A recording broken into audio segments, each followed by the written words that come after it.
Hey, what's going on, y'all? Let me go ahead and do this real quick. Like I said, I would like to send a shout out to my nephew, Ty Robinson. Congratulations, man. Living 20 years. He's been living 20 years on this earth, and I love him, and I wish you a happy birthday, man. And I knew the day was gonna come. I knew the day was gonna come. You're gonna be a man, and you're gonna go adventure out on your own, and um, do your thing, look, you know what I'm saying? And I just hope God protect you and anything you want to do in North Carolina. And like I said, man, you got my blessing on anything you want to do, but it's positive. You know what I'm saying? That's from your Uncle Tommy. now, now I got that out the way. I want to talk about something. A lot of people coming up to me and say, "Hey, Tommy, what is it about certain shows that was successful back in the late '80s and early '90s? You know what I'm saying? From the Keenan Wayans brothers and stuff, Keenan Wayans and his brothers and stuff. So, the Wayans brothers, um, to start talking about the Wayans brothers, like Keenan Wayans, Sean Wayans, Marlon Wayans, Kim Wayans, all that, and Living Color and all this other stuff. You have to go back to when Keenan Wayans started out in the TV show called Benson. Keenan Wayans landed that television show as Benson's nephew that's lazy and this and that or whatever. And the thing is, he's very, very funny. And he pretty much kind of paved the way for his brothers later on. That's another story. Keenan Wayans started out in the late '70s. And the thing is, or whatever, he pretty much he wanted to make shows that's, that's kind of black, kind of had a black sense of humor. And at the time, whatever, Bill Cosby, he had the Cosby Show. Uh, Richard Pryor, he was still doing the stand-up stuff. And the thing is, or whatever, that was his inspirations or whatever, because everybody know that, whatever, in fact, whatever that y'all talk about Bill or whatever, Bill put his thumbprint on this business, and he is one of the most best storytellers in comedy ever. Both white and black. He's the best comedy story guy ever. About the kids and stuff like that. So a lot of comedians got some of this shit from Bill Cosby and Richard Pryor. So, and also, also got like Red Fox or whatever. Because you gotta look this way. They was the anchors to make when you talk about your family and stuff, and he made, that part right there made people fall in love with you because they feel like they got the connection because we got crazy ass people in their family too. Keenan Wayans was like that. So what he did was him and Robert Townsend partnered up and they started making a couple movies together. They started making Hollywood Shuffle. They started making they made I'm Gonna Get You Sucker. Robert Townsend was one of his writers or whatever. And if y'all don't know who Robert Townsend is, Robert Townsend later on became media man. He became he had a hit TV show called Parenthood, that was on WB at the time, way before it got changed over to CW. He did his thing, man. He did his thing. And also the the classic Five Heartbeats, he did his thing. Now I was gonna go to the spinoffs. Now, everybody, that a lot of people don't know this, when Family Matters came out, it came out like 1988, 89. So the thing is, or whatever, without Perfect Strangers, um, Family Matters would never came out with Steve Urkel and the Winslows. Now, it was a show called Perfect Strangers. Perfect Strangers was about two guys as cousins, they roommates. They were like the odd couple. And one cousin was named Steve and the other one was named Balky. Steve used to go to work. Steve was the straight-laced guy. Balky was the crazy, eccentric guy, whatever. If you don't know who Balky is, go back to Beverly Hills Cop 1 and Cop 2. That's the one that keep fucking up Eddie Murphy's name, called Ockwell. His name was Serge on there. So, little hand piece of information to put in your brain. So they showed pretty good because you had Harry Winslow. Harry Winslow was working in the building, and she was like the bellsman. She was a bellsman on there, and Carl was a cop. So the thing is, whatever, Harriet was so funny and so eccentric, they had to have their own show out there. Per Stranger went off the air because they felt like, okay, that's where the money is at, with Harry Winslow. So they made the spinoff of Family Matters. Family Matters been on for the last 7 to 8, 9 damn seasons. They've been on for a while. I think 7 at the most. But I love, you know what I'm saying? But Family Matters is a staple of my childhood. I love that show. You know what I'm saying? Because Steve maybe was dorky and stuff like that, and liked Laura, and Laura didn't like him, but Steve also was their friend. He used to get them out of a lot of shit too. So now let's go back to the Wayans Brothers. Keenan Wayans started, you know what I'm saying, in the late 70s. Damon Wayans came out later, you know what I'm saying, in the early 80s, trying to make his way, and he ended up being in SNL. SNL he really didn't do well in SNL, so SNL producer had fired him. SNL is Saturday Night Live. Saturday Night Live was like the leading show. If you was in the New York area, that was the leading show to be on, other than Johnny Carson or any other nightclubs or whatever like that. And at that time, whatever, you had a lot of young comedians coming out at that time. So nobody was hiring at that time for being a great comedian show. So what Robert Townsend, Keenan Wayans did was they made I'm Gonna Get You Sucker. They made Hollywood Shuffle, and they kept bringing a lot of talent in. You know what I'm saying?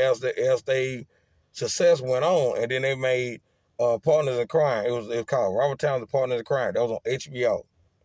That was the very first prop. That was the very not prop comedy. That was the very first sketch comedy show that came out with Keenan and him came out with. So you gotta look at it this way. HBO was the hotbed for profanity. They said whatever they wanted to say, you know what I'm saying, with nasty jokes, funny jokes, sex jokes, whatever. It don't say it was like, whatever made people laugh, say that shit. You know what I'm saying? With the late great Richard Pryor would say, whatever makes people laugh, say that shit. Though we told Eddie Murphy later on in the 80s. Robert Townsend and Keenan Wayans also partnered up with Eddie Murphy at the time, and they wrote the skit for Eddie Murphy Raw. You know what I'm saying? At that point, Eddie Murphy brought all his jokes at the end of his comedy. So that was like the second highest grossing, you know what I'm saying, comedy that he ever done. And he quit from there. And he was 26 years old when he did that. So Eddie Murphy, Eddie Murphy became, he became a big star and a celebrity, the big, what he was or whatever. And the thing is, you gotta look this way. At the time,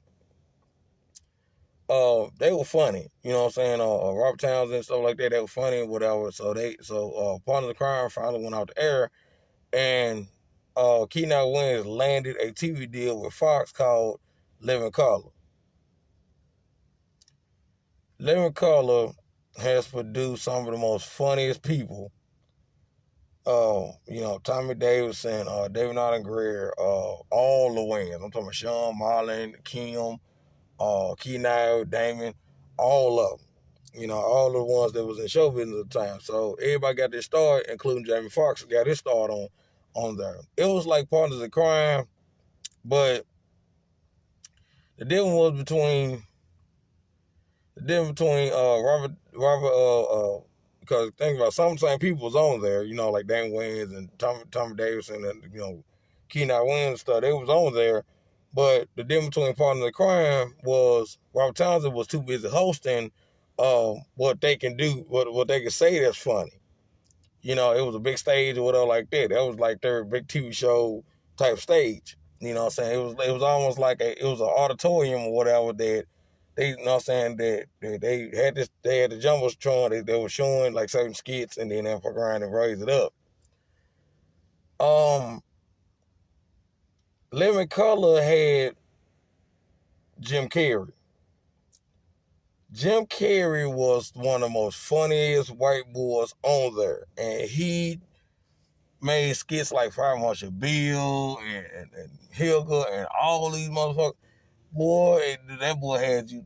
He had me laughing so damn much it was ridiculous. Okay, I feel like this. You know what I'm saying? I was a little kid at the time. I almost pissed on myself several times laughing at Jim Carrey, and that was the rise of Jim Carrey, because Jim Carrey was funny, you know what I'm saying, as a comedian, but he really didn't land his movie roles and stuff like that until he jumped on Living Color, and they gave him the opportunity, and Living Color, you know what I'm saying, it's like with SNL was that casual funny, you know what I'm saying. They made fun of certain like the president. They made fun of, you know, like politically funny, and they had a couple characters too or whatever, like Wayans Brothers and stuff like that. But when you look on Living Color was like the black side of funny. It was like, you know what I'm saying, Kim Wins said, Kim Wins, you know what I'm saying, made this character, you know what I'm saying, I forgot her name. You know what I'm saying, name of my character, she had this old lady that know everybody's business. And she'll say hey to that person, this, that, or whatever. Then she'll look at the camera and start talking bad about who the fuck she said about, and tell all that gossip, and then say, "What you didn't hear from me." That was funny as hell. And you know, Living Color went on 4 or 5 seasons, and Fox got to the point that they tried to, uh, you know, try to say rehance the show and all this other stuff, and you know, bring on more writers and bring on more talent. And the thing is, without Keenan Wayans thing, without his say so, so it got to the point that Keenan Wayans ended up leaving. You know, a couple Wayans ended up leaving too, which is, you know, David Wayans too. And there was a lot of backlash behind it. And the thing is, whatever, the show ended up being canceled later because, you know what I'm saying, because they want, you know what I'm saying, because it was like Keenan Wayans wanted to redo the show, but it wasn't going to be as funny as it was back in the early 90s. So that's one reason why it was like, well, just leave it where it left it and like that. But remember, it was like when you had that show that was so funny and so eccentric and all this other stuff, the spinoff of Living Color was Mad TV. That was the birth of Mad TV. And Mad TV had guys that was on there that were funny, like Ivory Spears in particular. And Ivory Spears used to you know, make me laugh too, because he do a lot of impressions. But you know, so later on over the years, Ivory Spears started doing his own thing. He started doing comedy and stuff like that. You know, he left the show and started doing comedy. So he said something that struck cool with me in terms of this right here. It was like 3 people they called out that was friends, but that was actually friends with Eddie Murphy. Eddie Murphy, you know what I'm saying, hey, you know what I'm saying, one of the most funniest comedians of all time and everything. And he said this right here. He said, man, I have had people that talking about some, man, I went on Eddie Murphy's house and it's cool over there, this, and all this other stuff, and they make Eddie Murphy laugh. He says, all cool in there, but I'm not trying to be nobody's court jester. And the thing is, whatever, everybody plays friend shit in Hollywood, and if you really somebody's friend, help niggas eat, and this and that. And he was saying all this stuff that I was like, okay, yeah, I get what he's saying. You know what I'm saying? I get what he's saying in terms of like, okay, if you as big as you are, you know, open up more talent, you know what I'm saying, for your friends. You know what I'm saying? Make sure your friends, you know, be in certain movies and stuff like that, because he was mentioning he mentioned Rob Schneider, and he was mentioning Adam Sandler. And Adam Sandler used to always put guys in his movies that's his friends. And you have to remember this right here. Adam Sandler was on SNL. Rob Schneider was on SNL. They was friends for over 20-some years. When they left SNL, Adam Sandler was still doing movies. He was trying to do movies to find his way. Then he did this one movie that changed his financial life, and that was The Waterboy. When he did The Waterboy, that motherfucker raked up almost $500 million. Box office draw. When he did that, you know what I'm saying, he did 2 movies. It was called Happy Gilmore and Billy Madison. They was also successful. He took those 2 names of those movies, he made Happy Madison Production. When he made Happy Madison Production, that meant he became his own boss. And he started making moves from there. You know, even if it was Rob Schneider is the star of the movie, Adam Sandler star of the movie, everybody in between, like Chris Rock or whatever, he brought all his friends along, and then he started making movies from there. You know what I'm saying? And all came Chuck and Larry and Hot Chicks and everything else. They were racking up all these great movies. You know what I'm saying? The Animal, you know what I'm saying, Deuce Bigelow, European Gigolo, the second one, Deuce Bigelow, Male Gigolo, the first one. You know, they were racking up all these movies, and that shit was hot. So yeah, he was saying it about what Rob Schneider and Adam Sandler did. But you gotta look at this way, Ivory Spears. You forgetting that over the, you know what I'm saying, think about it. They took that blueprint from Damian Wayans and Keenan Wayans. They did the same shit. Whenever Keenan Wayans was in the movie, Damian Wayans went too far. Think about it. They took the same blueprint. Cause it was like, okay, well, shit, we're gonna do the same thing for our friends. Robert Townsend did the same thing for the Wayans. The Wayans did the same thing for their friends. So you can't sit there and say that, oh man, most black comedians ain't doing. Dude, some of them is doing it. It just not the top ones is not doing it. But that's what I'm saying. But you gotta look this way. Keenan Wayans and the Wayans Brothers, and in particular, they were great writers anyway, because they the ones that created the scary movie franchise. They the ones that created know what I'm saying,